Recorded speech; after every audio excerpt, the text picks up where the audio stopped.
Hi, welcome back to the Historic Nerd. Today we're going to talk about Hogans Alley, a game released in 1985 for the NES. The game mimics the training styles of law enforcement over the last 5 decades, but ironically is made with the same technology that has started to define the future of law enforcement tactical training. May I ask why you felt little Tiffany deserved to die?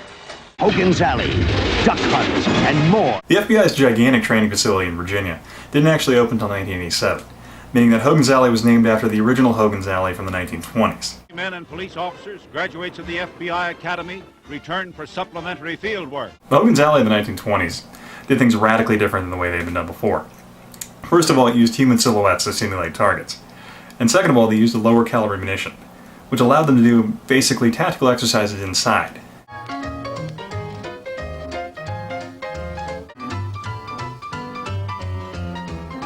Using human silhouettes greatly increased police accuracy. Also, the use of a human silhouette breaks down the mental block that would normally arise when shooting at another human being. A lot of the target silhouettes of the FBI's Hogans Alley facility have a bit of a history. That classic mugshot of the man staring down his gun at the officer is actually of John Dillinger.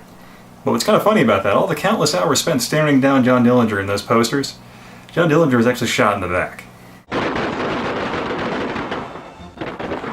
The current Hogans Alley, finished in 1987, is a massive training facility over 10 acres, essentially with an urban environment in mind, allowing for officers to have the most tactically realistic environment possible to train in.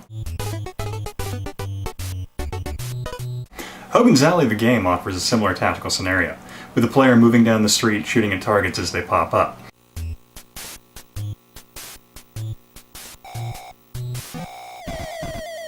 It also has a quick draw scenario, which is similar to what police use in a quick judgment scenario. Also, can shooting, which I don't think police ever do.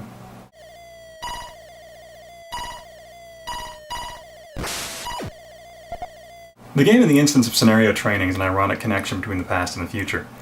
The past because it uses silhouette targets, and the future because of the light technology that allows the game to work. Train like you fight, and fight like you train, is at the heart of every Virtra Systems marksmanship and combat simulator. Virtual tactical simulators of the last decade have increased dramatically in their performance and capabilities, and they still use that same laser light sensor technology. Easily installed in an area as small as 20 feet by 20 feet, the Virtra 300mm is unsurpassed as the world's leader in high-stress military engagement skills simulators. The virtual systems now have moved from dramatically unrealistic weapons to ones that actually have CO2-powered realistic recoil and feedback.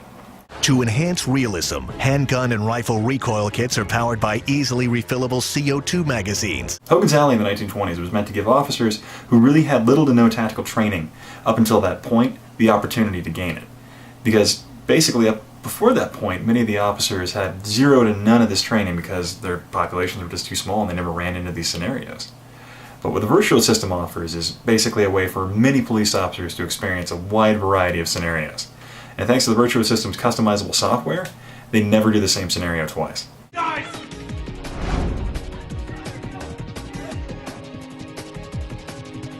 Having used a tactical simulator that belonged to the National Guard, I can tell you they're quite fun.